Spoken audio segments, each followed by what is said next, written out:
Iran అణ్వాయుధ ఆశను శాశ్వతంగా జదరగొట్టేందుకు ఎంతకైనా తెగిస్తామని అమెరికా అధ్యక్షుడు ట్రంప్ ప్రకటించారు.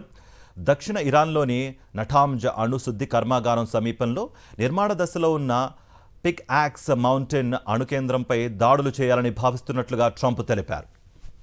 2025లో 12 రోజుల పాటు ఇరాన్పై అమెరికా, ఇజ్రాయెల్ బాంబులేశాయి. కానీ పిక్ యాక్స్ పర్వత ప్రాంతం జోలికి పోలేదని, ఇప్పుడు ఆ ప్రాంతం పనిపడతామని ట్రంప్ వెల్లడించారు. హర్ముజ్లో నౌకలపై ఇరాన్ దాడి చేసినప్పుడల్లా ఆ దేశంలోని ఒక విద్యుత్ ఉత్పత్తి కేంద్రం లేదా ఒక వంతెనను నేలమట్టం చేస్తామని ట్రంప్ హెచ్చరించారు. ఇరాన్ క్షిపణి, రాకెట్, డ్రోన్ మరేదైనా ఆయుధ వ్యవస్థను ప్రయోగిస్తే ఒక్కో దాడికి అమెరికా బదులు తీర్చుకుంటుందన్నారు. ఇరాన్ దాడి చేస్తే ప్రతిసారి ఓ పవర్ ప్లాంట్ లేదా బ్రిడ్జిని బద్దలు కొడతామని ట్రంప్ ట్రూత్ సోషల్లో పోస్ట్ చేశారు. ఇదిలా ఉంటే అమెరికా వైమానిక దళాలు మంగళవారం రాత్రి నుంచి బుధవారం ఉదయం వరకు ఇరాన్లోని పలు ప్రాంతాలపై దాడులు చేశాయి. ఈ దాడులను ఇరాన్ ఇస్లామిక్ రెవల్యూషనరీ గార్డ్ కార్ప్స్లోని గగనతల రక్షణ వ్యవస్థలో అడ్డుకునే ప్రయత్నం చేశాయి.